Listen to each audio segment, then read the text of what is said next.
السلام علیکم درنو مینوالو، هر چیرې چې یاست خوشحال ودان او آباد اوسئ. د جعفرخان یوټیوب چینل ته ښه راغلاست. چینل سبسکرایب کړئ او سبسکرپشن مه هیروئ. موږ به کوشش کوو چې په دغه یوټیوب چینل کې په ځینو مشخصو مسایلو باندې وخت نا وخت ویډیوګانې وکړو او خبرې وکړو. مثلا تر ډیره به هڅه به موده وي چې په کرکټ باندې، د افغانستان په کرکټ باندې، په نړیوال کرکټ باندې او په تجارتي لیګونو باندې خبرې وکړو. دویمه مسله چې موږ به کوشش کوو چې پرې وغږیږو هغه به په کتابونو او په تعلیم باندې وي. مثلا زه به یو کتاب لولم، دا کتاب مهم ټکي به د ویډیو له لارې دلته له خپلو افغانانو مینوالو سره شریکوم او کله ناکله به یو کتاب ریویو کوم، ارزونه به یې کوم او دلته به هغه ارزونه د کتاب د نوم سره به یې خپروم او تاسو ته به یې د لیکلو او د لوستلو او نه لوستلو سپارښتنه هم کوم. د دې ور اخوا بله مسله چې موږ به پرې وخت نا وخت ویډیوګانې کوو هغه به په ټولنیزو مسایلو باندې او زموږ په ورځنیو چارو په بېلابېلو مسایلو باندې به خپل نظریات او تجربې تاسو سره شریکوو. خو هغسې چې مې یادونه وکړه چې په کرکټ باندې به ډېر غږیږو، نو راځئ چې دا لومړی ویډیو چې د یوټیوب لپاره ریکارډومه په همدغه کرکټ باندې په بحث پیل کړو. سبا د اپریل 9مه نیټه ده او د هند د کرکټ پریمیر لیګ آی پی ایل پیلیږي. آی پی ایل په نړۍ کې د کرکټ تر ټولو یو لوی تجارتي لیګ دی، هم د لوبو د څرنګوالي او د کیفیت له پلوه او هم په دغه لیګ کې د نړیوالو مشهورو لوبغاړو د لوبېدو له پلوه او هم د سرمایه ګذارۍ له پلوه او هم د کرکټ د کیفیت له پلوه دا لیګ ډېر لوی، ستر او مشهور بلل کیږي. تاسو خبر یاست چې د کورونا وایرس په دنیا کې کاروبارونه، ژوند، هر څه ګډوډ کړي دي. میلیونونه انسانان په دغه وایرس اخته شوي دي او لسګونه زره نور انسانان مړه شوي دي. خدای دې ټول وبخي. طبیعي ده چې د په آی پی ایل باندې به هم اغېزې وي. د کورونا وایرس له کبله تیر کال آی پی ایل په اماراتو کې وشو، ځکه په هندوستان کې د کورونا وایرس پیښې زیاتې وې. سږ کال تر دې دمه چې زه تاسو سره خبرې کوم، البته ماښام دی، د امریکا په وخت، د واشنګټن په وخت د اپریل د 8مې د پنجشنبې د ورځې ماښام دی، نږدې 14 میلیونه انسانان په هند کې د کورونا په وایرس اخته شوي دي او زرګونه نور مړه شوي دي. نو طبیعي ده چې دغه پیښې به په آی پی ایل باندې او د آی پی ایل په لوبو باندې به خپل سیوری غوړولی وي او دا اسانه نه ده د هندوستان کرکټ ته او د هندوستان د کرکټ بورډ ته او په خپله حکومت ته چې دا لوبې په داسې یو شکل وکړي چې هم لوبې وشي، هم تفریح وشي او هم پانګوالو ته د هغوی د عاید یوه لاره برابره شي هغوی ته، او هم د کورونا وایرس پیښې پکې زیاتې خپرې نه شي. نو له همدې امله سږ کال په آی پی ایل کې په یو لوبو کې یو ډول عجیب و غریب تفاوتونه راغلي دي. مثلا یو تفاوت به دا وي چې په اول ځل په هند کې د آی پی ایل لوبې به د نندارچیانو پرته د بندو دروازو تر شا په میدان کې دا لوبې کیږي، یعنی هیڅ نندارچی به میدان ته نشي تللی، په تلویزیون باندې به ګوري. البته تیر آی پی ایل چې په اماراتو کې وشو، هندي رسنۍ وایي چې هغه په تلویزیون باندې ډېر لیدل شوی لیګ و، یعنې ډېرو خلکو په نړۍ کې او په اسیا کې او په هند کې دغه لوبې لیدلې وي. نو طبیعي ده چې که نندارچیان میدانونو ته نه ځي، نو طبیعي ده چې هغوی به تلویزیون ته کښېني او دا لوبې به ګوري.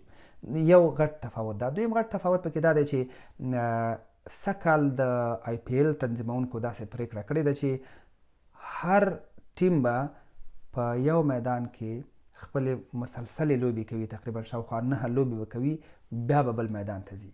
یعنی تقریبا په 2-3 میدانونو کې به د آی پی ایل دا ټولې لوبې کیږي تر یو اندازې پورې. او د دې یو علت دا دی چې د لوبغاړي همدغسې قرنطین وساتل شي، تګ راتګ ډېر کم وي چې د کورونا وایرس پیښې زیاتې نه شي او خپرې نه شي د لوبغاړو په منځ کې. ځکه که یوه پیښه په یو ټیم کې پیدا کېږي، نو طبیعي ده چې په نورو لوبغاړو به یې اغېز هم وي او دغه ټول بهیر ټکنی کوي. او په اقتصادي لحاظ دا د ټیمونو د مالکانو لپاره هم ګټور تمامېږي، ځکه هغوی یو ښار ته بل ښار ته تګ و راتګ نه کوي، نو طبیعي ده چې اقتصادي ګټه به ورته رسیږي. البته په تیرو لیګونو کې هر ټیم به یوه لوبه به په خپل میدان کې وکړه، بیا به بل ښار ته لاړو. مثلا سنرایزر حیدرآباد که یاد کړو، یوه لوبه به په سنرایزر په حیدرآباد کې کوو، بلې لوبې ته به که د ډیلي سره و ډیلي ته به ته، که د ممبئی سره و ممبئی ته به ته. خو سږ کال دا مسله نشته او دوی ورته د کاروان سکیجول نوم ورکړی دی چې ټولې لوبډلې به په مشخصو میدانونو او پیچونو کې خپلې لوبې کوي او بیا به د 9-8 لوبو نه وروسته بل میدان ته ځي. بل غټ فرق دا دی چې دغه لوبغاړي به یو ډول قرنطین وي، په هوټل کې به هم قرنطین وي او تګ او راتګ د باندې به نه وي. د تیرو لږونو غوندې چې دوی به وتل بازارونو ته، رستورانتونو ته، د خپلو مینهوالو سره به یې وخت تېروو. د ځینو تجارتي اعلانونو لپاره به تلل، د تعلیم د هڅونې لپاره به ښوونځیو ته تلل. هغه مسایل به نه وي. لوبغاړي به په هوټل کې قرنطین وي. حتی داسې هم ویل کېږي چې لوبغاړي به په خپلو کې سره د هوټل په لوبي کې او یا لاندې هغه تالار هغه سالون چې وي په هلته هم دوی نشي کولی چې خپلو کې سره خبرې وکړي. دومره محدودیت به لګول کېږي او دا ټول محدودیتونه د دې لپاره دي چې د روغتیا نړیوال سازمان سپارښتنې په پام کې ونیول شي چې د کورونا وایرس پیښې زیاتې نشي. د دې ترڅنګ دا د هند د حکومت لپاره او بالخصوص د هند د کرکټ بورډ لپاره یوه ازموینه هم ده که دغه لیګ د کورونا وایرس د ډېرو پیښو نه پرته ترسره کېږي، لوبې کېږي او دا لیګ په بریالي شکل دغه لیګ ترسره کېږي، نو طبیعي ده چې د کرکټ نړیواله شورا به هم هغه کوم نیت چې کړی دی چې د 20 ورځ نړیوال جام د همدغه کال په پای کې په هند کې وکړي، نو په همغې خپلې پرېکړې باندې به کلک درېږي. ځکه د کرکټ نړیواله شورا به دغه ټول مسایل د نږدې نه څاري او ګوري به چې د هند کرکټ بورډ او هند حکومت د آی پی ایل دغه لیګ څنګه تنظیموي،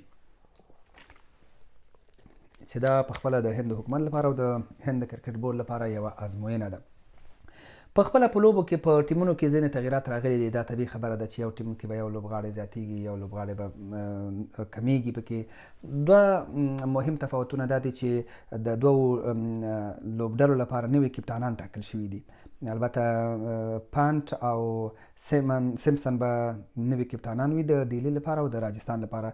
دوی په اول ځل په آی پی ایل کې د خپلو لوبډلو کپتاني کوي چې سیمسن به د پنډ سره یو ځای، البته د راجستان رایلز او د ډیلي کپیټلز کپتانان به وي د دواړو مختلفو لوبډلو لپاره. دوی دواړه ډېر مجرب لوبغاړي دي، بالخصوص په آی پی ایل کې ډېر ښه ځلېدلي دي. سیمسن په تیر سیزن کې په اماراتو کې سنچري هم وکړه په آی پی ایل کې او په ملي ټیم کې د هندوستان دا دواړه ښه ځلېدلي دي. او تاسو خو پوهېږئ چې پانټ دغه اوس په ټسټ کې استرالیا سره په لوبو کې ډېر ښه وځلېدو او حتی یوه لوبه یې هم په داسې یو حالت کې راتاو وکړه چې تقریبا استرالیا لوبه ترې ګټلې وه. نو دا یوه بله هغه په حساب یو بل تفاوت دی چې د نورو لیګونو په پرتله په دې لیګ کې به موږ په آی پی ایل کې به ګورو. د هندوستان پیچونه معمولا د سپینرانو لپاره ډېر مساعد پیچونه وي، نو طبیعي ده چې بیا به هم سپین بالران پکې ځلیږي او ښه به ځلیږي. او له نیکه مرغه باید یادونه وکړو چې زموږ د افغانستان 3 سپین بالران پکې دي چې یو راشد خان دی، مجیب الرحمن دی او محمد نبي دی. دغه 3 واړه د سنرایزر په حیدرآباد په لوبډلې کې دي او په دې هیله چې د 3 واړو ته چانس ورکړل شي. که څه هم ستونزمنه به وي چې د په یو ټیم کې دغه 3 واړه په یوې لوبې کې ولوبول شي، خو د ټیم روزونکي، د ټیم کپټان او لوبغاړي او هغه مدیران چې دي هغه به شرایطو ته په کتو به هرې لوبې په اساس هرې لوبې ته په کتو او شرایطو ته په کتو به لوبغاړي ټاکي. نو موږ هیله لرو چې خپل دغه 3 واړه افغان لوبغاړي په آی پی ایل کې وګورو او یوازې دا نه چې وګورو، په دې هیله چې دوی ښه هم وځلیږي. د نورو لیګونو سره د آی پی ایل یو توپیر هم دا دی چې د هند پیچونه د سپینرانو لپاره زیات وي. فاست بالینګ هم پکې وي خو سپین پکې ډېر ځلیږي. مثلا که موږ د پاکستان لیګ یاد کړو، هغه لیګ کې فاست بالینګ ډېر زیات کارول کېده نسبت سپین ته، مګر په د هند په آی پی ایل کې هلته سپین بالینګ ډېر بریالی وي او ډېر کارول کېږي. دا خو د آی پی ایل د لوبو په اړه هغه تغییراتو په اړه هغه معلوماتو. په عمومي ډول په تجارتي لیګونو کې ځینې نورې مسلې هم شته چې وخت ناوخت پرې سړی خبرې کولی شي. مثلا د تجارتي لیګونو ښه والي او بدوالي، ښه منفي او مثبت نقاط هم پرې خبرې کولی شو. د دغو لیګونو یو مثبت ټکی دا وي چې په دغو لیګونو کې د بېلابېلو هیوادونو، د بېلابېلو مذاهبو، د بېلابېلو رنګونو، ژبو او ټولنو لوبغاړي راځي، لوبې کوي. طبیعي ده چې دوی خپلو کې سره کینی، د خپل هیواد، د خپل ژبې، د خپل کلچر، فرهنګ یادونه به کوي او د دې لارې د هیوادونو ترمنځ پیوستون یو پل پرانیستل کېږي، فرهنګونه سره شریکېږي، مینه محبت پیدا کېږي، ولسونه سره تړل کېږي. چې دا د لوبو او د کرکټ یو هدف هم دغه دی چې ولسونه سره ونښلوي. د جنوب افریقا مخکیني ولسمشر نلسن منډیلا خبره ده چې وایي ورزش او سپورټ ولسونه سره تړي، نښلوي او د ولسونو د پیوستون تر ټولو مهمه نقطه ده ورزش. دا یو ښه والی، یو ښه ټکی دی، یو مثبت ټکی دی د دغو تجارتي لیګونو. بل مثبت ټکی پکې دا وي مثلا ځینې په دغه لیګونو کې د ځینو هیوادونو داسې لوبغاړي هم شته چې هیوادونه یې په کرکټ کې یو بل سره سخت رقیبان دي. مثلا انګلند او استرالیا کې د دې نومونه که یاد کړو، دوی د آشس هغه ټسټ سیالۍ دومره دوی ترمنځ هغه دودیز رقابت دی چې تقریبا که ووایو چې د ورلډ کپ په اندازه دومره دوی ته دا ټسټ لوبې مهمې دي. دوی هم راځي او په دغه لیګ کې په یو ټیم کې لوبیږي. مثلا که ووایو چې د بنګلادیش او د هندوستان ټیمونه په کرکټ کې سره رقابت لري، خو بیا هم د بنګلادیش او د هندوستان ټیمونه راځي په دغه لیګ کې په یو ټیم کې لوبیږي، د یو هدف لپاره لوبیږي چې هدف یې بری وي او بریالیتوب وي. نو طبیعي ده چې د دوی په ذهنونو کې چې کله د خپلو هیوادونو لپاره لوبې کوي هغه رقابت، سخت رقابت موجود وي. خو چې کله دوی لیګونو ته راځي بیا په یو ټیم کې لوبیږي، د یو ټیم لباس اغوندي، په یو موټر کې سفر کوي، په یو هوټل کې اوسیږي، په یو ډریسنګ روم کې ځي، د یو میدان کې لوبیږي او د یو ټیم د بری لپاره فکرونه او نظرونه شریکوي. نو طبیعي ده چې د دوی ترمنځ هغه محبت زیاتیږي، هغه منفي رقابتونه چې وي هغه څه ناڅه کمیږي او بیا د دوی ترمنځ ملګرتیا پیلېږي او کله ناکله بیا دوی په خپلو کې سره چې رسمي لوبې هم وي د هیوادونو ترمنځ، نو هغه منفي رقابتونه تر ډیره په مثبتو رقابتونو بدلیږي چې دا بل مثبت ټکی دی د دغو تجارتونو لیګونو. بله په خپله د لوبغاړو لپاره د مالی عوایدو مسله ده. ګورئ یو لوبغاړی په دغه لیګ کې مثلا په میلیونونه هندي روپیو باندې اخیستل کیږي یا د هغه ته دا امتیاز ورکول کیږي، د حق و زحمه ورکول کیږي چې ته په دغه لیګ کې ولوبیږي. د هندوستان د انګلند د کرکټ د پخواني لوبغاړي کیون پیټرسن کتاب مې ولوسته، کی پی په نوم د خپل ژوندلیک یې لیکلی دی. هغه وایي چې په آی پی ایل کې زه په یو سیزن کې ولوبېدم زما ژوند یې بدل کړی. کلونه انګلند کې ولوبېدم هماغسې زما ژوند سطحي روان و، خو کله چې آی پی ایل کې ولوبېدم نو زما ژوند یې بدل کړم. نو طبیعي ده چې د لوبغاړو لپاره بهترینه عایداتي منبعه ده او کوم لوبغاړي چې لوبیږي په دغه لیګ کې نو طبیعي ده چې هغوی ډېرې پیسې ګټي او ژوند یې ورسره جوړیږي، د ژوند هغه حالت یې ورسره بدلیږي، فکر یې بدلیږي. او بله خبره دا ده چې دغه لوبغاړي چې په یو ټیم کې لوبیږي د نړۍ د مشهورو روزونکو سره، مشهورو لوبغاړو سره، مشهورو مدیرانو سره، بېلابېل مختلفو میدانونو کې مختلف آب و هوا کې دوی لوبې کوي او دوی تجربې ترلاسه کوي او بیرته چې خپلو هیوادونو ته ځي. طبیعي ده چې هم به ملي ټیم ته دغه تجربې انتقالوي او هم به ځوان نسل ته دغه تجربې انتقالوي چې دا نور مثبتې نقطې دي د دغو تجارتي لیګونو. البته طبیعي ده چې منفي نقطې به هم لري. مثلا یو منفي نقطه دا کیدای شي چې دغو لیګونو د ځینو هیوادونو په کرکټ باندې ډېر بد تاثیر کړی دی. مثلا یوه تازه بیلګه یې که یاده کړو، د جنوب افریقا د پاکستان ترمنځ 2-3 ورځې مخکې لوبې وې، 4-5 لوبغاړو د جنوب افریقا دغه سیریز نیمه کې پرېښودو او آی پی ایل ته لاړل.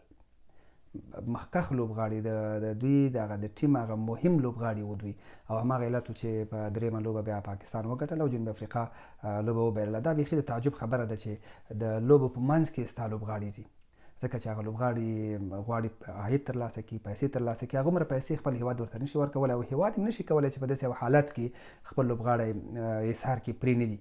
البته که ته په پښو ښه ولاړ یې، اقتصاد دې ښه دی او لوبغاړو ته ډېر قوي معاشونه ورکوي نو بیا یو دلیل کیدای شي مثلا بېوزلي هیوادونه نشي کولی چې خپل لوبغاړي راوګرځوي. او د دې ترڅنګ د هند کرکټ ډېر اغیز لري، ډېر نفوذ لري په نورو هیوادونو باندې. بیا دوی د دغو لوبغاړو په بدل کې هغو هیوادونو ته وایي چې موږ به تاسو سره لوبې کوو، ځینې مالي امتیازات هم ورته ورکول کېږي، یو جوړجاړی راځي. خو په هر حال یو هماغه منفي نقطه هم دغه ده چې په دغو ټیمونو باندې د لیګونو دغه تاثیرات وي.